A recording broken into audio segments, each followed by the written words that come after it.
ঐক্যের মূলনীতি না জানলে আমাদের ঐক্য মূলত হবে না।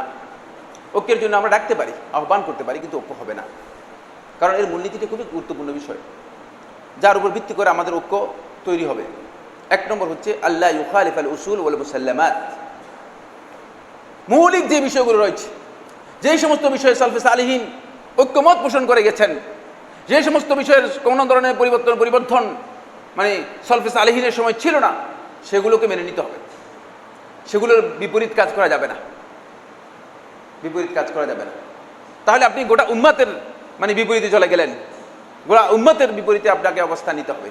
এই জন্য মিসাল আত-তাওহীদ, তাওহীদের বিষয়, ইমানিয়াতের বিষয় যেগুলো আছে, ইমানের রোকন যেগুলো আছে, এগুলোর ব্যাপারে কোনোভাবেই আপনি মুখালাফাত করতে পারবেন না, বিরুদ্ধাচরণ করতে পারবেন না, বিপরীত করতে পারবেন না। 2 নম্বর, আল্লাহ ইয়াখরুজা মানহাজ আস-সালাফি ফি ফাহমিন নুসুস। দলিল বুঝার ক্ষেত্রে, কোরআন এবং হাদিস বুঝার ক্ষেত্রে সালফে সালিহিন যে বুঝেছেন, সালফে সালিহিনের যে বুঝ রয়েছে, যে বক্তব্য রয়েছে, সেই বক্তব্যের কোনোভাবেই মানহাজ, সেই মানহাজের বিপরীত এখান থেকে বের হতে পারবেন না। আপনি আপনার স্বাধীনভাবে কোরআন হাদিস বুঝার চেষ্টা করবেন, এমনটি হবে না। অনেককে দেখা যায় বর্তমানে এই ধরনের প্রবণতা আমাদের মধ্যে রয়েছে। নতুন কিছু বলতে পারলে মানুষের কাছে একটু কমেন্ট পাওয়া যায়, কথা একটু কমেন্ট পাওয়া যায়, একটু লাইক পাওয়া যায়। সোশ্যাল মিডিয়ার শব্দগুলো বুঝতে পেরেছেন কিনা? এখন লাইক পাওয়ার জন্য, কমেন্ট পাওয়ার জন্য, তারপরে শেয়ারিংয়ের জন্য, প্রবৃত্তির জন্য আমরা কাজ করি, আল্লাহর সন্তুষ্টির জন্য নয়। সালাফদের মানহাজের বিপরীতে নিজেদের আন্দাজ অনুমানের উপর আমরা বক্তব্য দিয়ে একটা নতুন বক্তব্য যদি আপনি দিতে পারেন, তখন বলি যে হ্যাঁ সাইফুল্লাহ ভাই এই যে একটা বক্তব্য দিয়েছেন, একটা নতুন হয়েছে, তো অনেক কমেন্ট আসবে, লাইক আসবে, এগুলোর দিকে তাকাবেন না। এটি মূলনীতির পরিপন্থী কাজ। 3 নম্বর, আন ইয়াকুনা সাদিকান ফি নিয়াতিল ইতিলাফ ওয়াল ইতিসাম। ইতিসাম এবং ইতিলাফের ব্যাপারে, সম্প্রীতির ব্যাপারে, সম্পর্ক তৈরির ব্যাপারে সত্যিকার সত্যবাদী, নিয়তের দিক থেকে সত্যবাদী হতে হবে। মনে মনে ওনারা গোপন করে রাখছেন, যদি কোনো রকম একত্রিত হতে পারি, আস্তে করে এগুলো ঠিক করে দিবি, সাইজ করে দিবি। এটি মূলনীতির পরিপন্থী। এবং অনেকেই মানে ঐক্যের দাওয়াত দিয়ে একত্রিত করে মনে করেন যে একটা ছবি উঠাই দিয়ে তাদেরকে বললেন একটা কালার করে দিলাম, যে এরাও আমাদের।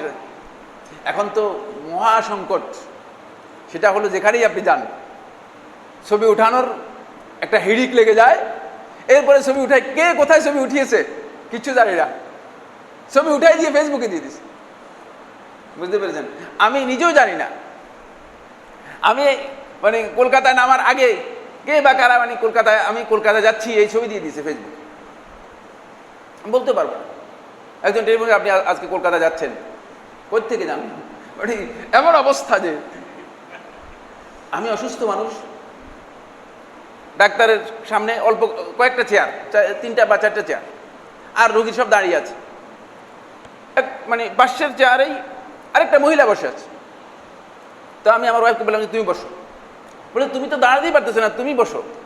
আমি বললো যে আমি বসলে তো ছবি উঠাই এখনই পত্রিকার মধ্যে, এখনই ফেসবুকে দিয়ে দিবে যে দেখো ডক্টর সাইফুল্লাহ কোথায় কার সাথে বসে। অবস্থা হচ্ছে এই, ছবি একটা দেখেই আপনি একজন আল্লাহর বান্দা, একজন দাঈ ইলাল্লাহ, একজন আল্লাহ রাব্বুল আলামিনের দিকে মানুষকে আহ্বান করছে, ইসলামের কথা বলছে, ছবি একটা দেখেই আপনি মনে করলেন যে হ্যাঁ এই হয়ে গেল, তিনি হয়তো পথভ্রষ্ট হয়ে গেছেন, তিনি হয়তো বিচ্যুত হয়ে গেছেন। ওই এভাবে কেন আপনারা বিবেচনা করছেন? বিবেক দিয়ে চলতে হবে।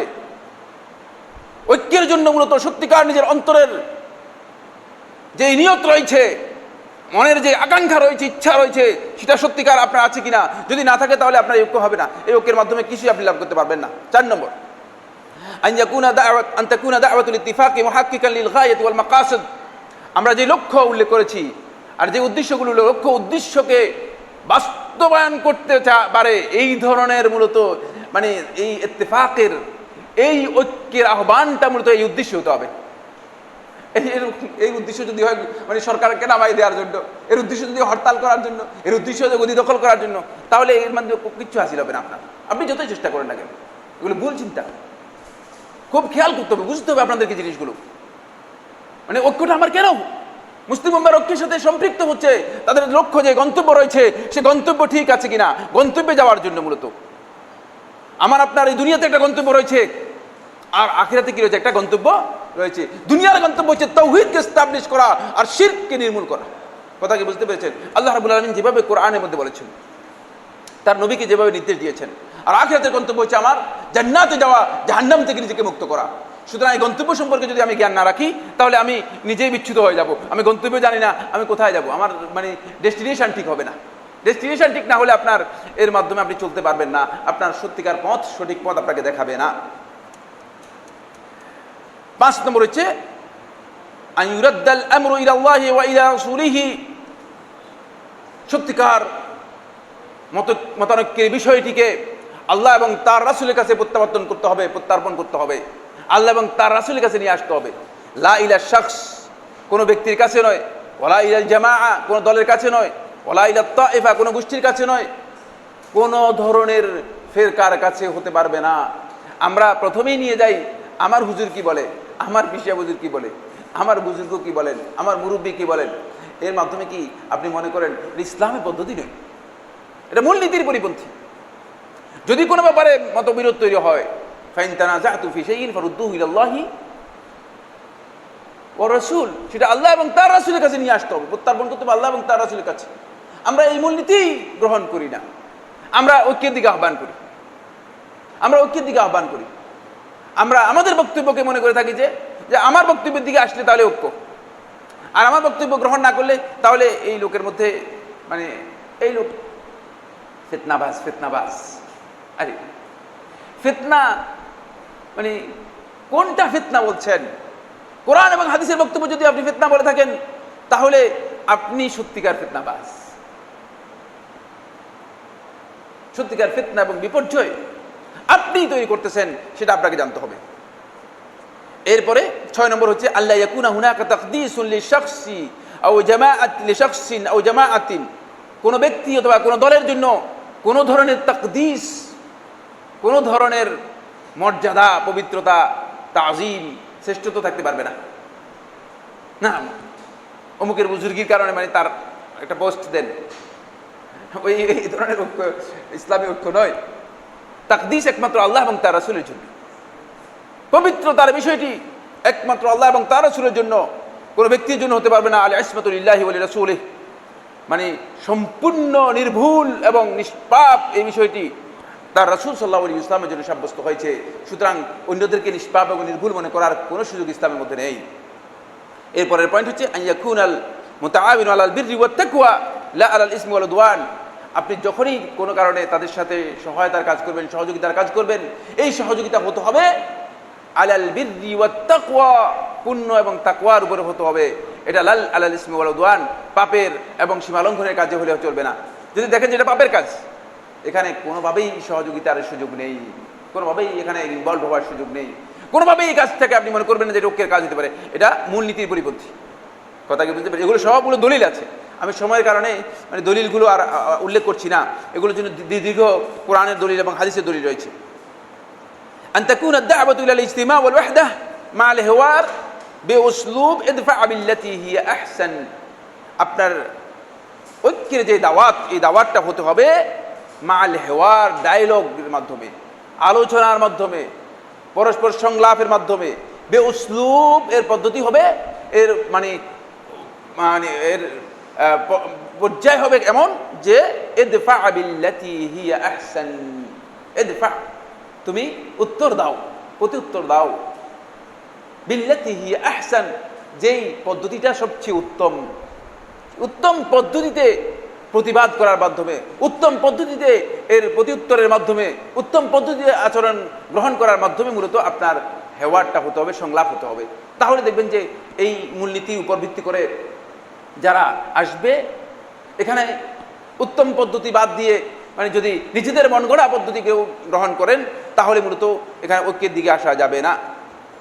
আল্লা তাকুনা তাহতা শিআরাতিন মুআয়্যানাহ আল্লাতী আলাইহা মুখালাফাত শারঈয়্যা ওয়া ইতিরাদাত ইলমিয়্যা, এমন কোন শিআরাত, এমন কোন নিদর্শন, এমন কোন এটাকে কি বলা হয় থাকে মার্ক, এর অধীনে এই দাওয়া, এই ইজতিমা হতে পারবে না যার উপর ইসলামী শরীয়তের সুস্পষ্ট মুখালাফাত রয়েছে, সুস্পষ্ট বিরোধিতা রয়েছে। যেখানে একটা একটা গ্রুপ আছে একেবারে মনে করেন কবর পূজারীদের সাথে গিয়ে আপনি বললেন যে হ্যাঁ এদের সাথে আমরা ঐক্য করি, কি কারণে ঐক্য করবেন? আপনি দেখতেছেন যে কবরে গিয়ে সিজদা করতেছে,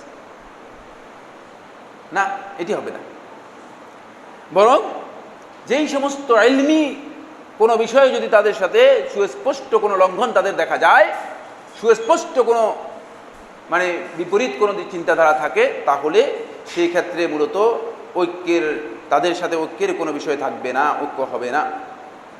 আন ইয়াকুন আল মাকসাদু ইত্তিবা আল হক আইনামা কান ওয়া মিম্মান কান, উদ্দেশ্য হতে হবে হক এর অনুসরণ, হক সত্যকে অনুসরণ, সত্যকে মেনে নেয়া। আইনামা কান, যেখানেই হোক না কেন, ওয়া মিম্মান কান, যার কাছ থেকে হোক না কেন। কারণ আমরা হকটাকে চাই। তাহলে দেখবেন যে এই মূলনীতির উপর ভিত্তি করলে কিন্তু মানে কি হবে, ঐক্য তৈরি হবে। আমি চাচ্ছি হক, আমার উদ্দেশ্য মানে যেখানেই হক আছে সেটাকে গ্রহণ করব। মিম্মান কান, যার কাছ থেকেই হোক, যদি সে হকটা মেনে নিতে চায় তাহলে আমরা হকের অনুসারী হতে পারি, হকের অনুসরণ আপনি করতে পারবেন। আন ইয়াতরুকা মা ইউখালিফুল আদাব আশ-শার'ইয়্যা ওয়াল আখলাক আল-ফাদিলা ফিল কওলি ওয়াল খিতাব ওয়াল আমল ইসলামী, বক্তব্যের ক্ষেত্রে, সম্বোধনের ক্ষেত্রে এবং ইসলামী দাওয়াতের ক্ষেত্রে যেগুলো ইসলামী শিষ্টাচার এবং ইসলামের যে উত্তম চরিত্র রয়েছে, এগুলোর পরিপন্থী কোনো আচার আচরণ যদি থাকে তাহলে এই আচরণকে পরিহার করতে হবে, বর্জন করতে হবে। 12 নম্বর হচ্ছে আল্লা ইয়াকুন আল ইজতিমাউ লিমাকসাদিন সিয়াসি, কোনো রাজনৈতিক পলিটিক্যাল উদ্দেশ্য নিয়ে অথবা গরদিন তাফিহীন অথবা একেবারে তুচ্ছ উদ্দেশ্য নিয়ে কোনো ধরনের লোকদেরকে একত্রিত করার উদ্দেশ্য নিয়ে করবে না, নিজের কোনো ব্যক্তিগত উদ্দেশ্য নিয়ে। ইমাম আহমদ ইবনে হাম্বল রাহমাতুল্লাহ আলাইহিকে যখন বন্দী করা হলো, তখন মুহাম্মদ রুজি রহমতুল্লাহ আলাইহি তিনি ইমাম আহমদ ইবনে হাম্বল রহমতুল্লাহের কাছে আসলেন। তিনি এসে বললেন যে আমি লোকদেরকে মানে আপনার বক্তব্যের উপর লোকদেরকে একত্রিত করতে চাই। তখন ইমাম আহমদ ইবনে হাম্বল রহমতুল্লাহ নিষেধ করলেন, মানে যেটা এর জন্য একত্রিত করার কোনো দরকার নেই, কারণ এটা ব্যক্তিগত মাসলাহাতের বিষয়। জামায়াতের মাসলাহাত এর সাথে সামগ্রিক যে মুসলিম উম্মার মাসলাহাত রয়েছে, এই মাসলাহাতের সাথে সম্পৃক্ত বিষয় না, এটা আমার ব্যক্তিগত বিষয়ের সাথে। আমাকে ব্যক্তিগত, আমি ইসলামের বিষয় থাকলেও কিন্তু আমি ব্যক্তিগতভাবে ক্ষতিগ্রস্ত হচ্ছি। এখন সবাইকে একসাথ করলে সেটি তিনি পছন্দ করেননি এবং উদ্দেশ্য খুবই তুচ্ছ উদ্দেশ্য নিয়ে মুসলিমদের মধ্যে ঐক্য হবে না, বরং বালিয়াকুনু লিমাসলাহাতিন আম্মাহ, বরং এটা সামগ্রিক মুসলিম উম্মার মাসলাহাতের সাথে সম্পৃক্ত হতে হবে, কল্যাণের সাথে সম্পৃক্ত হতে হবে, যার মধ্যে মূলত বেহা সালাহুল উম্মা, যার মধ্যে উম্মার সালাহ রয়েছে, কল্যাণ রয়েছে, উম্মার মানে এখানে সংশোধন রয়েছে, সমৃদ্ধি রয়েছে, সেভাবে হতে হবে।